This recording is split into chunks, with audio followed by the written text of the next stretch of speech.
Hello, my wonderful viewers, and welcome to another episode of Betty Adams Overanalyzes. Today, we are going to take a look at a very interesting twist in Kaiju number 8. This is not so much plot and almost barely counts as character development, although it does involve something of a plot twist, and it's going to focus mainly on the character of Isao Shinomiya, the general director of the Japanese Kaiju Defense Force. Now, this is going to sound pretty silly at first, but hear me out. Big Daddy Shinomiya is gorgeous. He is one handsome man. But this completely escaped my notice pretty much until I'd read chapter 39 and was going back and rereading chapter 38. And that, I was just looking at one panel and suddenly it hit me. This is one good-looking dude in his own style. He is equally as handsome as Shinomiya, the captain of the 1st Division. And I had completely just not noticed this, even though we've been seeing his face since way back in chapter 7. And that kind of startled me. I'm like, how did this handsome hunk of beef completely escape my notice, even though he's on screen so much?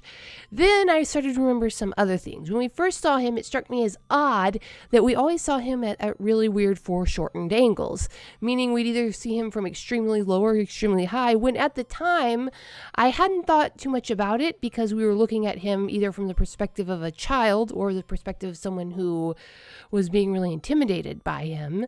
So I thought it was just a visual representation of the emotional distortion of the situation, which it was. But remember, this is a good creator, and Matsumoto doesn't make any scene do any less than 3 things. The writing and the planning of these panels is just brilliant. The more that we learn about the story and the characters, the more brilliance I'm seeing in the way they're presented in these early panels.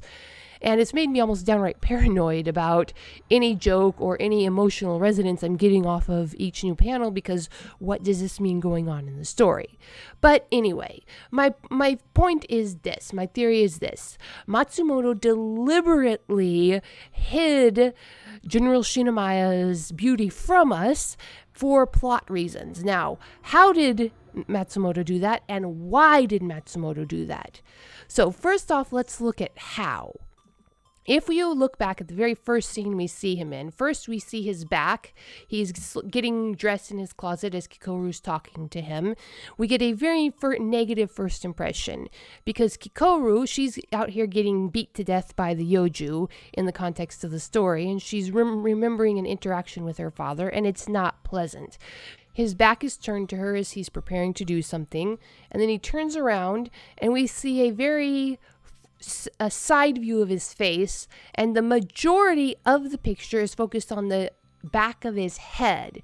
You only get far less than a third of his face is devoted to the emotion expressing part, the eyes and the mouth. And the mouth is turned down, and his eyes are not really are kind of not dead, but they're not really expressing any emotion, just life. So he's interacting with his daughter, but he's ignoring her. He's turning his head to look at her, but his body's turned away. So we get the impression that this was not a father that offered a lot of emotional support for his daughter. Later on, we get the story about how Kikoru came in top in her class. Her dad wasn't there to pick her up, and she's surrounded by all these other families that are rushing to greet their children, praising them for objectively less spectacular results than she got. And when she finally does get home to her father, again, she's interacting with his back as he's getting dressed, getting ready to do something. Probably the same scene that we saw earlier. And we get to the sort of core of her emotional issues. He's telling her it's no big deal that she was the top exam student. That's just what she should expect of herself. She has to be perfect. And just look at the artwork here. When we finally do get a look at his face, when he finally turns and look at her, again, his hands are busy. He's putting on or taking off a tie, preparing to go be the general director. But we have a very peculiar angle. We're coming in at a low angle. And first off, it's showing the art from Kikoru's perspective. Showing the art from the point of view of the character who's kind of telling the story, as it were, is something this artist does a lot. And so we're looking up, and the thing that the panel focuses on when we're looking at director Shinomiya is that massive bull neck he has, those powerful muscles. And we just get the sense of an incredibly powerful man, but this causes a minimization of his eyes and, most importantly, his forehead and what's behind his forehead. This gives him a very gorilla-like appearance almost. And again, it causes a negative emotional reaction. And this angle specifically warps his facial features so that we can't see that he actually has very nice facial features. And you have that giant V shadow on his head. Again, it distorts his forehead. And in the next picture, we see his face in. Again, you have that angle where it really focuses on the back of the head, and it causes his mouth to be distorted and overlarge. Again, you get that very gorilla-like effect, which causes a very brutal, almost Neanderthal-like appearance. But the only way you're able to get this is because of when an artist draws, and I'm sorry, most of you probably already know this if you follow an art style like manga, but for those that don't, when you draw, you have the natural human reaction to assume that something smaller is more distant. That is why when you're drawing two characters in a scene and one is far behind the other, you draw that character much smaller. And when you draw, say, the scene of a character reaching out their hand to someone, and the hand is in the foreground, that's closest to you, the hand will be much, much larger in proportion to the body than if you were drawing that person standing straight. Now, as you learn to appreciate art, your brain kind of compensates for this. So it looks at the large hand and the small head, and your brain goes, well, I know that people's hands and heads are not actually in these proportions. So instead of seeing a distorted body with a massive hand, your brain says that hand is much closer to me than the head is. And that's what your brain is supposed to do, but it's not a perfect process. And I think there's a famous example. Someone drew Captain America standing with his shield, and they used proper art, but because the process is not perfect, people saw an incredibly distorted body.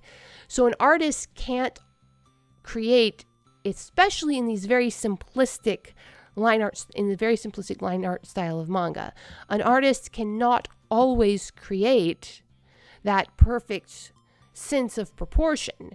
And so your brain is going to look at something and say, hey, this guy's kind of distorted, or would his arm really be that big? Or in this case, Matsumoto is using that weakness in the manga art style and the inability of our brains to disassociate the two-dimensional from the three-dimensional when we're looking at something, and deliberately using the limitations of the art style to create the sense of this brutal character, and again, causing us to think that Commander Shinomiya is ugly, whereas if we're looking at this from an artistic perspective and we actually dissected these panels artistically, we could see that he has very traditionally handsome features. Think George Clooney, or the actor who played Fernando in Mamma Mia. The older gentleman, silvered hair, very, very strong cut features. This is not going to be the pretty boy Brad Pitt character. This is the character that would appear in the westerns, the father, the husband of the main character's mother. This is a very an older character, a mature character, but one that is definitely very physically attractive. And so we move on from the earlier chapters when we get Shinomiya's flashback scenes to when we actually meet Commander Shinomiya in person, as it were, at the beginning of chapter 33. We meet Commander Shinomiya in the flesh, as it were, for the first time in a board meeting. He's sitting at the table, leaning forward, and we have a straight-on view of him. So the foreshortening is all gone. So you'd think we'd get an accurate view of his face, and we'd be able to see the fact that this is one handsome dude. But the artist is still not ready for us to like this guy. He's still not ready for us to see him as handsome. He's still the antagonist, still the person who has to make some pretty hard decisions about what's going to happen with Kafka. And so Matsumoto puts him in the shadow, causes him to, he's leaning forward slightly, looking out across this table. and his face is taut and tight. And we have that giant V of a shadow above his eyebrows, deep shadows under his eyes. And he has this very tense face. And it's not contorted, but it's very tense and tight and scary. And so again, the Matsumoto effectively hides the true aesthetics of General Director Shinomiya's face from us by using this placement in the shadow, face very tense. It's something scary. And at this point, we're looking for an antagonist. We know our manga tropes. Matsumoto has pulled in not only the limitations of the art style and the benefits of the art style to trick us into thinking that Commander Shinomiya is ugly, but the creator is masterfully playing on our expectations of shonen manga tropes to fool us, because it's the director of the big bureaucratic force who's now standing in opposition to the life and happiness of the main character. If he's not a direct villain, he's definitely going to be an antagonist, and we don't want to like this guy. So we immediately jump on the bandwagon, as it were, and say, this guy's ugly. Because, we don't like him. Or we are expecting not to like him at this point. Then we get into chapter 34, and that's where it gets tricky, and where Matsumoto's real mastery of both psychology and art really come into play. Because we get a lot of close-ups of the general face, and with each one it gets harder and harder to hide that this is a pretty gorgeous guy. But again, the creator uses our expectations, the play of shadow, and the emotional resonance of the scene to hide that fact for us. We get a close-up on page 9. That's our first real close-up. And again, his face, just like in the meeting, his face is very taut and stressed looking, which detracts from attractiveness in any human being. And it's in deep shadow. The lighting is coming from kind of behind him, which makes sense. In the situation, the general is working on paper, so he'd want the lighting behind him so he could see the paper clearly. And he wouldn't want too bright of lighting. So the lighting makes sense in the context. This is where Kikoru is confronting him. And the first glimpse that we really get of Commander Shinomiya's face without any distortion is still in shadow, and he's saying something cruel. He's looking at his daughter, who's come to him for plea for his life of her friend, and he says, "Pathetic fool." Now, we really don't like him at this point, so we're very, very willing to ignore the fact that this is a good-looking guy. And then when we see his face again, it's in an extreme close-up that emphasizes the extra line in the pupil. This is something inhuman and something our brains recognize as wrong. So it's something that's not going to trigger as being attractive. And then when we finally see his face again, the artist has pulled back and we're at a distance. And he's actually, when you look at this in the context of the story and what we know from 38 and 39 and how willing the general director was to risk his life to save Kafka and give Kafka the chance to live, looking back, he actually looks really good in this panel. You can see the strain that the burden of his responsibility is putting on him. You can see the compassion both for his daughter and for Kafka.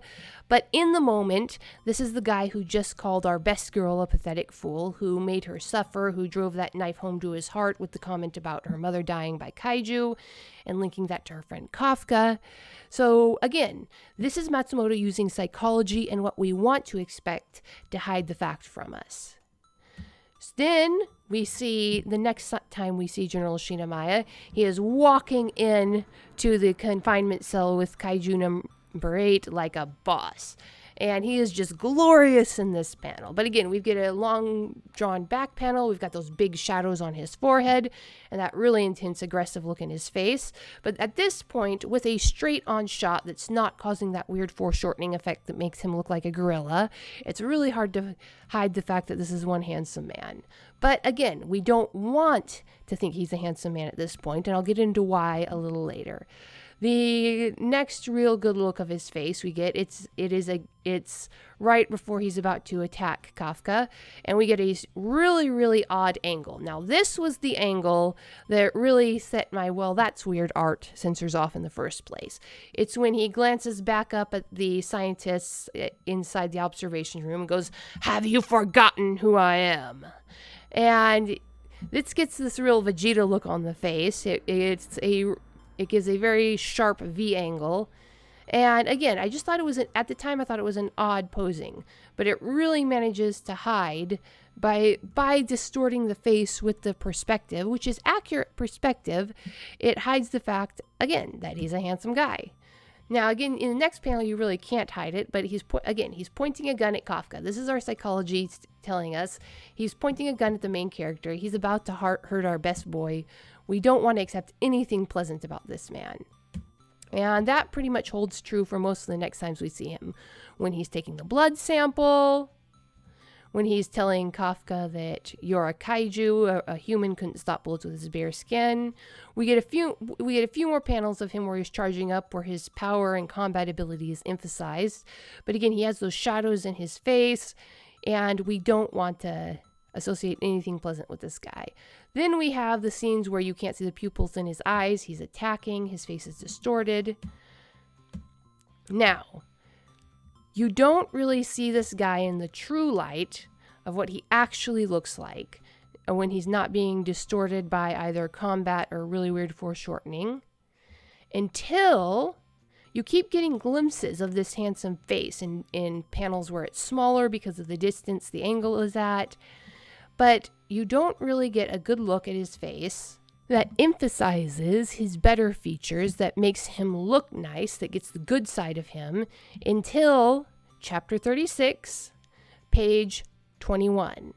And this is where the deputy director, the bald guy with all the scars, who seems to be Isao's close friend, says to Kikoru, it almost seems as if he's purposely pushing number 8 to test them. And Kikoru realizes that her father just went in there to do battle with the most powerful kaiju on record in a desperate last-ditch Hail Mary attempt to give Kafka a chance at life.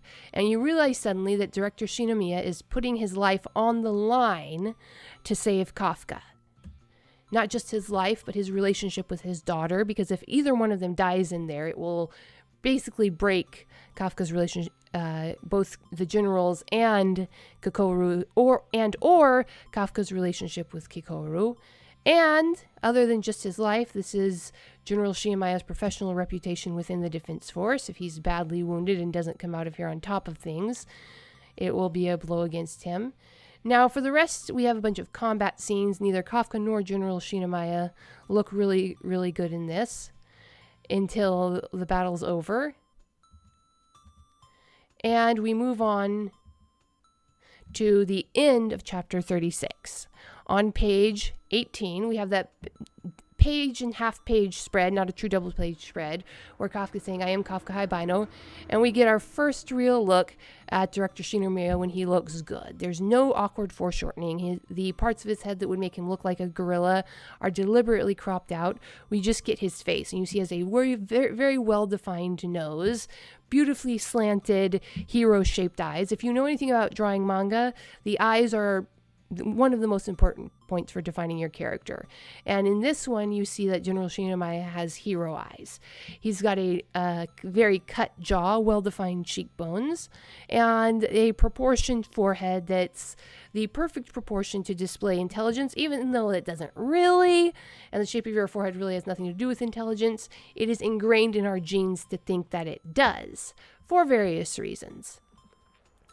But the real panel, the one that made me sit back and say, comes in chapter 37. And it's on page 5, after Jinrumi, who's another looker, but much younger and more pretty boy than the Commander Shinomiya. So it's Commander Shinomiya is saying, medical team, pick up number 8 on the double. There's a chance his core is damaged. We have him expressing concern, even if it's a very clinical and dry concern for Kafka's health. and his face is presented straight on. It's not contorted by either battle rage or shadow, and it just looks, or even foreshortening, and he just looks good. You can tell that in his prime, he was probably a looker. He was probably never going to be a pretty boy, and he was probably one of those guys who wasn't very attractive until he fully matured in his late 20s, early 30s. Then again, at the end of chapter 5, the last panel, it shows a close-up, and again, he just looks good. All of his best features are emphasized. He's got that single lock of hair out of place. Even though he's been beat up and he's fairly bloody, this panel is designed to make you finally realize that this is one good-looking guy. Now, the next time we see him, he's in the same situation as he was in chapter 33. He's at the meeting table talking to his superiors, but his mouth is drawn slightly narrower.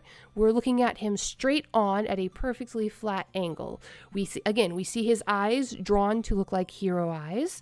He still has, bags under his eyes. He's drawn as a man who's taken a beating, but he's also drawn to look good, to look aesthetically pleasing to the reader. Then we have another one where he's drawn from an angle that emphasizes thoughtfulness, consideration. That's on page 7, and it's the first panel on page 7, and it goes where he's thinking about Kafka stabbing himself in his chest and insisting on his humanity. And then he says, I have deemed him controllable.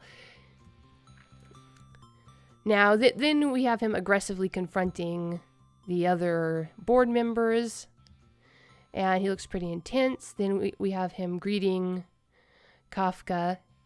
And again, at this point, the weird foreshortening, it's gone. We're looking at him straight on. We're actually getting a more honest view of his face and features. And again, this is just one handsome dude. His face is symmetrical, which is the core aspect of beauty. He has the proportion between his forehead and his jaw is balanced to meet the current standards of masculine attractiveness. This guy is drawn to be handsome, to be beautiful. So now we've established pretty clearly that Matsumoto deliberately hid this man's beauty from us for the first several chapters that he was introduced in. Why? So now, if you heard me talking during this entire time, you will notice that in the chapters, in the panels where Commander Shinomiya is portrayed to be ugly, gorilla-like, brutal, it is the panels where he is doing his duty as a defense force officer, doing that duty that we don't like, where he's pushing Kafka, making sure that he's not a threat, holding Kikoru up to these ridiculous standards. This is where Commander Shinomiya believes he is doing his duty or believes he is doing his duty. There's an argument whether it's a good thing when fathers hold their children up to these standards when they have these extreme motivations like fighting kaiju and stuff.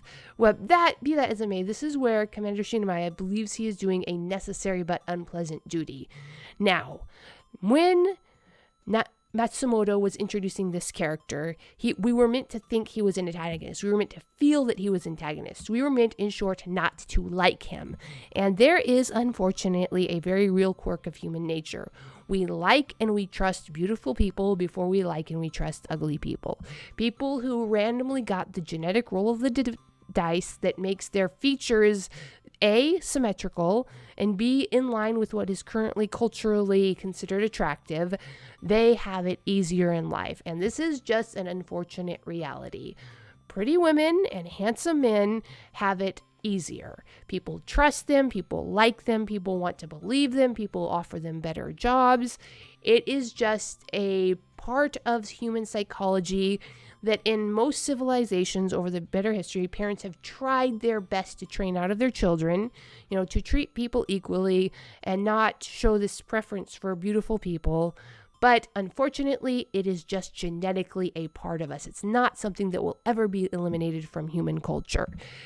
It's even shown in animals. This is a genetic preference for healthy pack mates, basically. Healthy people are more useful to the survival of the tribe, of the pack as a whole, and therefore signs of health, which symmetry and beauty are, to be favored by the tribe in general. So When an artist represents a beautiful character, unless it's a big plot twist that they're evil, the handsome, physically attractive characters are good, and twisted, evil character and physically ugly characters are shown as evil, unless the writer is deliberately struggling against that character archetype.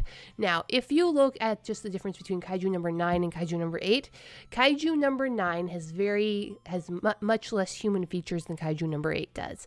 Kaiju number 9 has soft, flabby, rotting flesh. Kaiju number 8 has clean, crisp, bony flesh or tight flesh. So, and again, these are markers of either health or incorruptibility. A bony face is less horrific to the human mind than a soft, white, fleshy face like Kaiju number 9's, because a dry bone sitting in the forest generally does not carry infection or toxins, whereas that soft, white flesh is like leper flesh. It very much does carry infection and toxins. That's what our genes are telling us. So Matsumoto is very, very good. As a friend of mine, Grimsaber, said, Matsumoto is very good at drawing aesthetically pleasing characters, or characters that the fandom will like. But for the first part of the story, from chapter 7 to chapter 35, we are not supposed to like General Shinomiya. It's supposed to come as a revelation that he's basically sacrificing himself to protect Kafka. So Matsumoto wanted us to dislike this guy, so Matsumoto had to make him ugly. But once the revelation comes, Matsumoto wants us to trust General Shinomiya, to show that he is doing his best to protect Kafka. Matsumoto wants us to like General Shinomiya. And how does he do that? You make him handsome. So Matsumoto is faced with the conundrum of, for 30 odd chapters, he has to have us thinking this character is ugly. And to do that, he uses the extreme foreshortening that makes Shinomiya look like a gorilla. He uses the shadows that make his face dark and give an appearance of unsymmetry where there's actually no asymmetry.